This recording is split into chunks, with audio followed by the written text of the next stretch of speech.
following program presents principles designed to promote good health and is not intended to take the place of personalised professional care. The opinions and ideas expressed are those of the speakers. Viewers are encouraged to draw their own conclusions about the information presented. Welcome to Healthy Living. I'm your host, Margot Marshall. Bone-on-bone osteoarthritis can be excruciating and disabling. But is surgery the only answer? Stay tuned.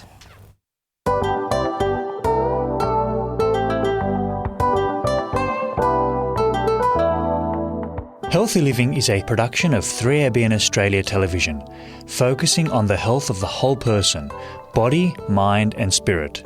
You'll learn natural lifestyle principles with practical health solutions for overall good health.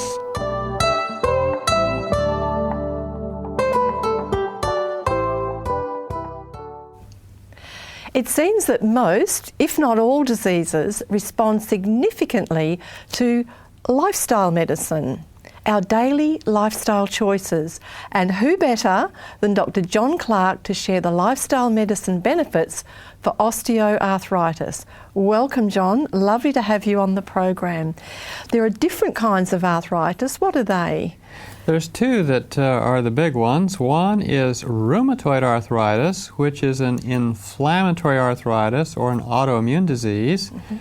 It's really not an arthritis at all. It's really a disease of soft tissues, but since the joints are soft tissues, they are largely affected. And then there's osteoarthritis, which is often referred to as wear and tear arthritis. You just wore it out. Oh, I see. Have you ever actually treated someone with osteoarthritis? My whole career was largely treating osteoarthritis. As an orthopedic surgeon, I was replacing hips and knees, and so I had a lot of opportunity to treat it surgically.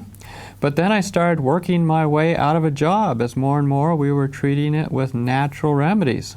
That's not a good idea, working yourself out of a job. But yes, that's your focus now, isn't it? That's lifestyle my focus medicine? now, yes. And so I would take a whole different approach at this point. In fact, when I was in residency, we had a patient came in that I knew quite well because she was also the babysitter for my child at the time. Okay. And she was 73 years old. She had serious arthritis in her knees. And she came in for a set of x-rays. We looked at her x-rays. She had bone-on-bone arthritis. Oh, dear. I can't even imagine that, but what I imagine is awful. Very painful and not looking good on the x-ray with osteophytes and what we call bone spurs and just sort of worn out knees. Well, she learned some very good practical, natural home remedies, some good lifestyle practices that we will go over here that totally made it so she could, without surgery, get around. She could hike the mountain behind our house. She could hike all over creation and not have any pain. And she couldn't do that before? Couldn't do that before, but if she got off her good diet, she'd be laid up. How disabling was it before? Like, what was her mobility like before she changed her lifestyle? She was quite a person to hobble. Little short steps and stiff knees and... yeah, she was a thin 73-year-old and looked the part, but once she was fixed up, we'd find her hiking on the trails far and wide. Oh, what a difference that must make to her life. Yes. Just amazing difference. And so many of these things, it's not just the illness itself, it's the impact it has on who you are and what you can do and on your family and everything. Affects your whole life. Yes. It's one of the most disabling things to have is arthritis. It's the number one thing that will take people out of work. Really? Yeah. Workers, yeah. Okay. Disability. So this is an amazing transformation. How did it happen? Yes, and what did we do for her that made a difference? Well, there's a number of things that are important for arthritis, but understanding the nature of the disease to begin with will help you understand why we choose to do what we do. Sure. Mm-hmm. One of the things about the knees, particularly, or any of the joints, is that they have cartilage in them. Cartilage is very spongy, it's a bit hard, and it's very slick. and it's like 70 to 80% water. And it needs nutrition, but it doesn't have blood vessels going through it because it's so impacted by your walking that they'd be destroyed. So it is dependent upon nutrition soaking into it or diffusing into it from outside tissues like the joint capsule or the underlying bone. And then it's dependent upon diffusion of waste products out of the cartilage back into the bone or back into the joint capsule to be removed from the joint. So it's very vulnerable to anything that affects the flow of fluids, especially blood. And so you need good blood supply to your joints. Right. That makes a lot of sense. And good that you explained it so clearly. And so in order to keep the blood flowing well to the joint, we need to have blood flowing through the blood vessels well. So really, you could say that osteoarthritis is almost a vascular disease, in a sense, because poor vascular supply, poor blood supply to the joint, and you're in trouble. So if we look at different foods that people commonly eat and their impact on helping the joint to either be healthy or not healthy, we want to look for things that will make it healthy. For example, eating lots of fresh fruits and vegetables. They thin the blood, they improve the blood flow, they increase the oxygen in the blood, they make it so that the blood vessels are more responsive to relaxing signals or tightening signals from the autonomic nervous system. Fresh fruits and vegetables are the answer, particularly things like pineapple, berries. And then there's certain foods that are anti-inflammatory, like turmeric, for example. And so there's very good foods that will help the joints to be more responsive and get better blood supply. Those fruit and vegetables seem to be a recurring theme. It seems like they're good for everything. Well, it's sort of dated information. And dated, I mean, it comes from 6,000 years ago, back when Adam and Eve were in the garden. That's right. They came off the assembly line, the assembly line from God's hand, perfect, and with the manual saying, your food options are fruit, and your other food option is vegetables. And a few other things, nuts and seeds and grains and so forth, but they ate largely fresh fruit and fresh it may not even been a lot of vegetables until after the fall, but at least they ate lots of good things out of the garden, unprocessed, uncooked, essentially. At least I don't know that Eve had a microwave. I could be missing something there. Yes, good thought. Maybe where would she plug it in? A currant bush, of course. Oh, very good. Foods that are particularly damaging for the joints are foods that make all the little red blood cells stick together. We know this from looking at blood flow under a microscope. And we discover that if people eat oils, we're talking vegetable oils or animal oils, cooking oils, that it makes all the little red blood cells stick together in chains.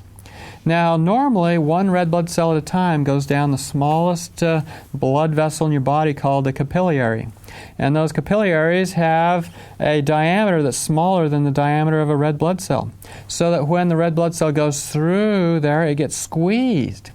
But you can imagine if all the red blood cells are stuck together like a stack of pancakes, they're not going to go through those little blood vessels very easily. They won't give off their oxygen, and so the joints get starved for oxygen.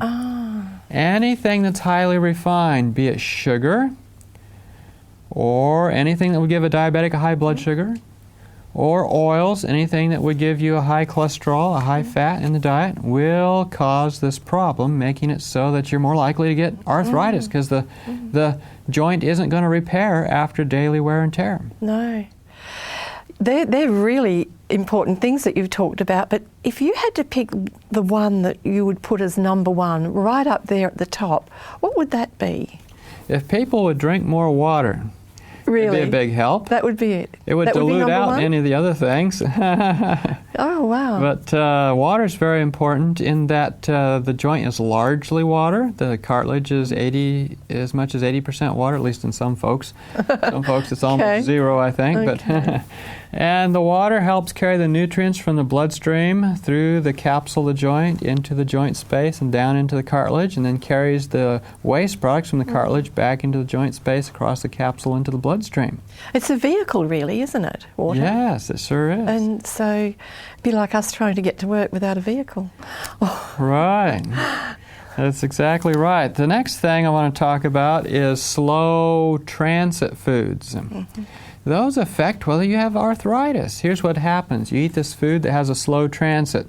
By slow transit, we mean it takes a long time to get from one orifice at this end of your body to the orifice at the other end of your body. Okay. Maybe 3 days.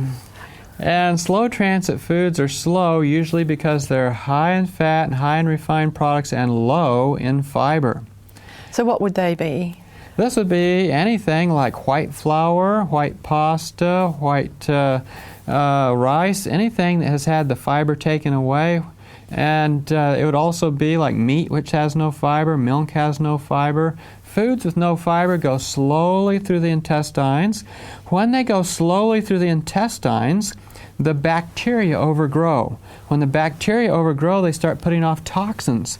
Toxins that mediate inflammation. Toxins that cause constriction of the blood vessels. Toxins that increase the thickness of all the walls of the blood vessels. And so you end up with a poor oxygen supply to the joint because of the overgrowth of bacteria and the toxins they put off. On the other hand, eating more fiber. Now, what's people's favorite dried fruit for getting fiber for good stools? Favorite fruit? Dried fruit, did you say? Yes. Maybe dates. How about prunes? Oh, yes. That's a favorite one, too. Yeah. And we have the saying that with friends like prunes, who needs enemas? Oh, very good.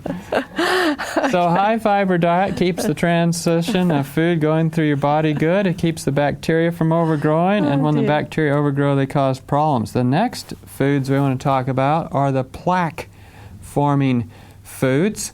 You know, when you get a heart attack, it's usually because plaque formed in the blood vessels of your heart.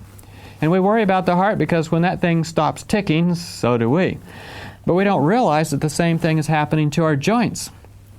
In fact, when you take an x-ray of somebody's leg or knee and you're looking to see what the joint looks like, sometimes you'll see more calcium in the blood vessels than there is in the bones because they also have osteoporosis, which is thinning of the bones, and atherosclerotic plaque or hardening of the arteries.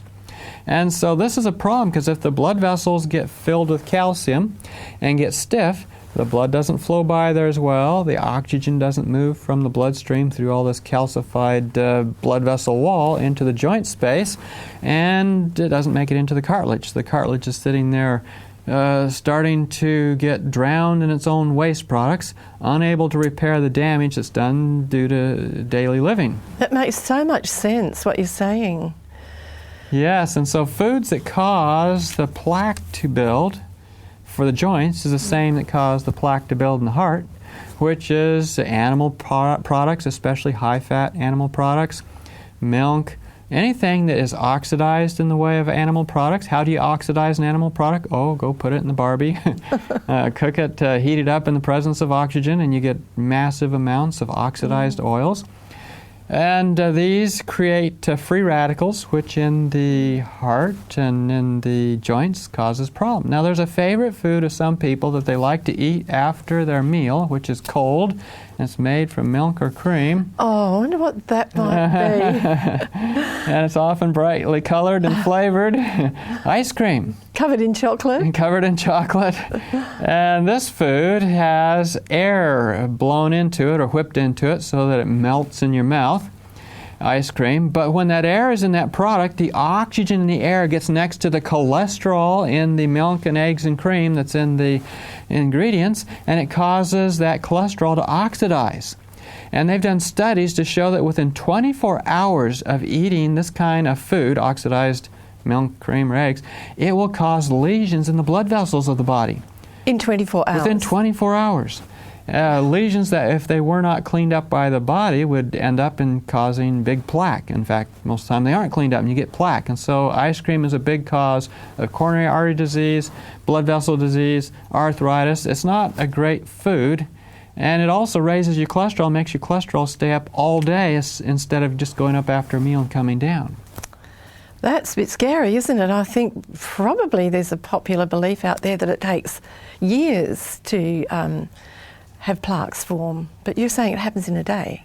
Oh, especially under lots of stress. In studies of Vietnam veterans who had died. We don't have stress in this country. No. Oh, no. In studies of Vietnam veterans who had died under high stress, they found majorly developed plaque in their hearts. And they would have been, young men? Oh, 18 to 20. Yeah, very young. Very highly fit for their being in the military, having gone through boot camp and so forth. Yeah. Another type of food that will affect your joints is anything that creates inflammation. Now, this is something we covered a bit when we talk about rheumatoid arthritis, but it also affects osteoarthritis. And anything that raises the inflammation in your body will raise the inflammation in the joints. Inflammation tends to thicken the blood vessel walls, making it harder for oxygen to cross the blood vessel wall and make it into the joint. Inflammation also makes it so that the blood doesn't carry the oxygen as efficiently.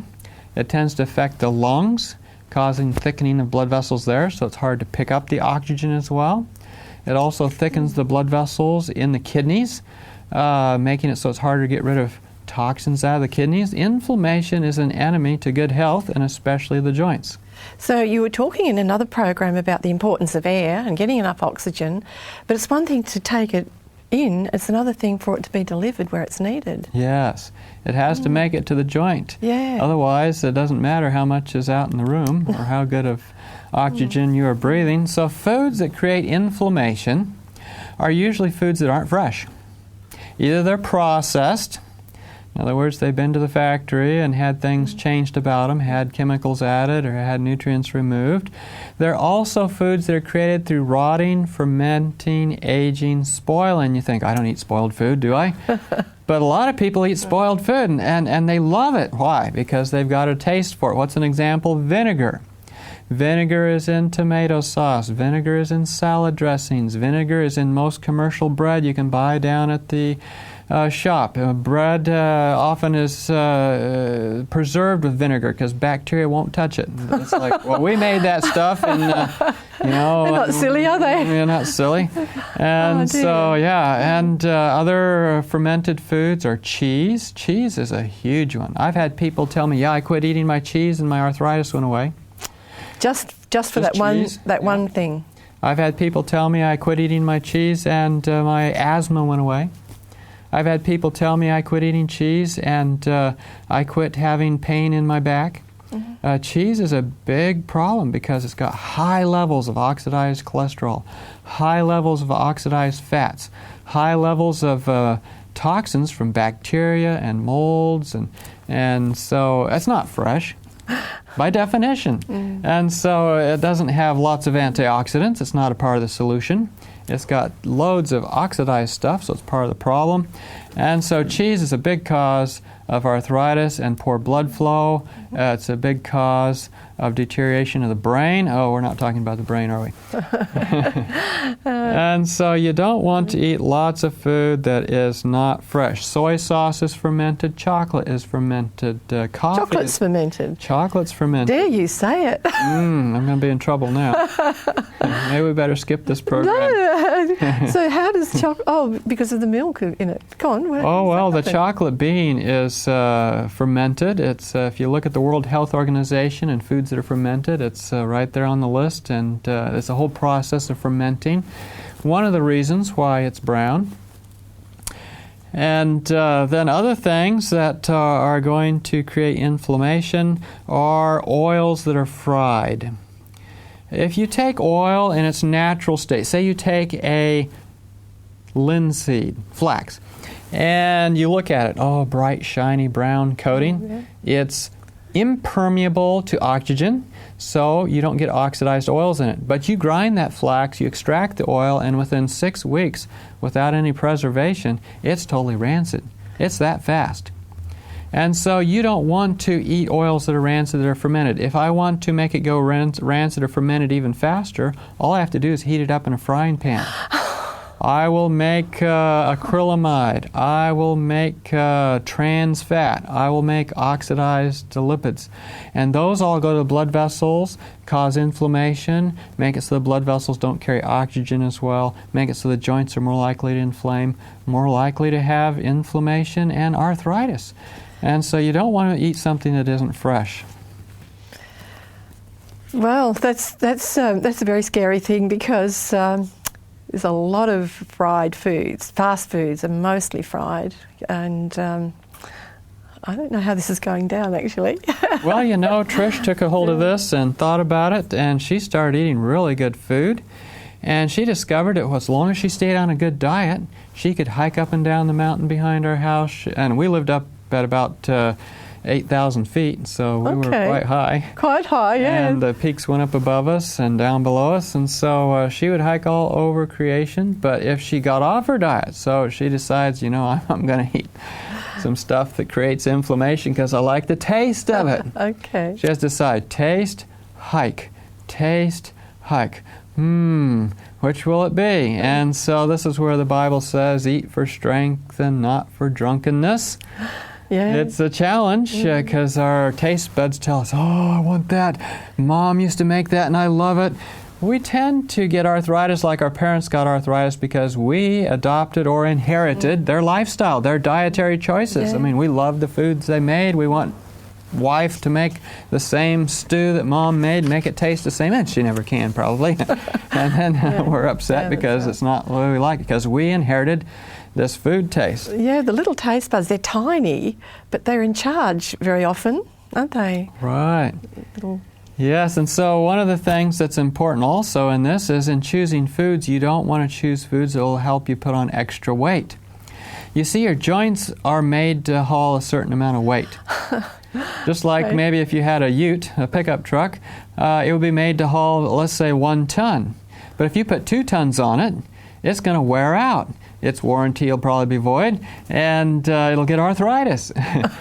Same is true with a person. If a person was supposed to weigh 50 kilos, and now they weigh 150 kilos, their joints will probably wear out 3 times as fast because they weigh 3 times what they're supposed to weigh. Your joints don't necessarily get bigger as you gain more weight. They just have to take on more wear and tear. And so, number one, as far as a lifestyle choice in reducing wear and tear on your joints, is making sure you're not overweight. In fact, it makes such a big difference that some bad lifestyle habits that tend to drop the kilos also help the joints.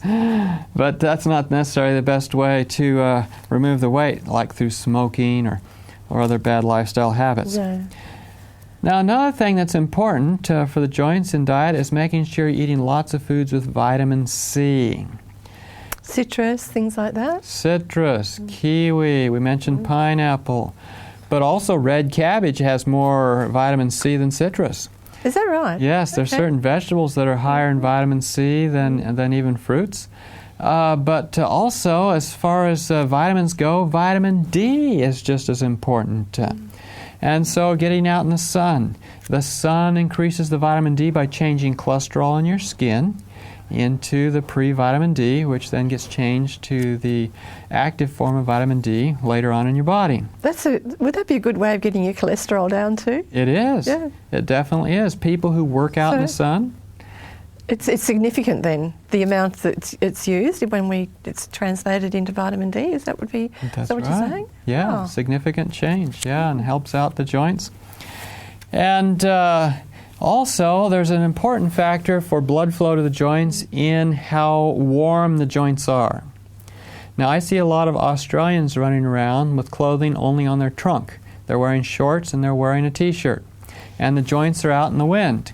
And unless the temperature outdoors equals the temperature of your body, like 38 degrees, then the coolness of the limbs, both from the ambient temperature and from wind chill factor, the breeze, will make it so the blood doesn't like to go down to the extremities or to the legs. It stays up in the chest, abdomen, pelvis, and head.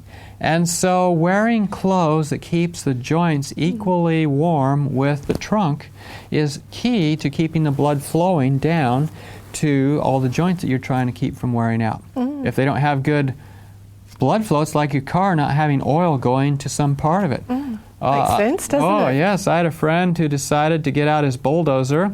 It was night, and he couldn't get the lights to turn on in the dash. And he's going up a steep mountain, and he decided to go ahead and go up the mountain, even though he couldn't see the dash. Halfway up the mountain, the thing stalled and quit running. And then it figured out that it had dumped all its oil, and there wasn't any oil getting to all the bearings. All the bearings got arthritis. Badly. Oh, dear. And we ended up rebuilding his motor in his garage after that. But it was a problem. The same is true of your joints. You don't keep them warm, you won't get good oil pressure. No, we're talking blood pressure down there. And you will end up with arthritis in your joints. So long pants, long sleeve shirts, and equal amount of clothing as your chest. This is very important for keeping the joints good. Now, a car, maybe you can get 300,000 Ks out of it, and then you're starting to get, trouble. You suppose I should, hold off on how much I wear on my joints and save them for when I get retired, so I'll have some miles left? Not by what you've just said. It's interesting that if you don't use them, you lose them. The cartilage, since it doesn't have any blood supply, requires that you walk, and it pumps the cartilage. It helps to pump the nutrients in and the waste products out. If you don't use them, they get stiff. They did a study on people. They compared people who sat in chairs and worked at computers to those who walked around at work. They looked at their joints. They looked at their spine, which has cartilage in between each of the vertebra, and we call them discs. And so they took and gave them a food that would show up in their discs as a radioactive element, but it was a test experiment. Not something you have for breakfast every day. No, not usually, unless you want to glow. And so they had them eat this food, and then they had them pursue their different activities for the day, those that sat and those that walked around. At the end of the day, those who sat in the chairs, no nutrients made it to their spines. None. No nutrients made it to the cartilage in their knees. But when they had them walk around, the people who walked around, they had the nutrients showing up in the discs of the spine and in the cartilage of the knees.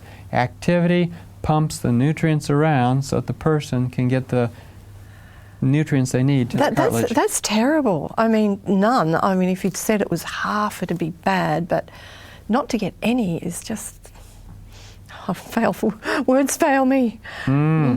We ought to be standing up, walking around doing this talk. Yes. So we might just sort of summarize a bit that number one would be water. It keeps the blood flowing, keeps the blood vessels full of nutrients. The next is good diet, lots of fresh fruits and vegetables. I mean, if you just ate fresh fruits and vegetables, it would be easy to avoid all these things we've talked about that have been a problem. And then there's a few herbs that are helpful, like turmeric, that help reduce inflammation. Well, thank you so much. That's a wealth of information, and if we can remember most of that, we'll be on a really good course. Thank you so much. And if you'd like to watch our programs on demand, just go to our website, that's 3abnaustralia.org.au, and click on the watch button. See you next time, and God bless you.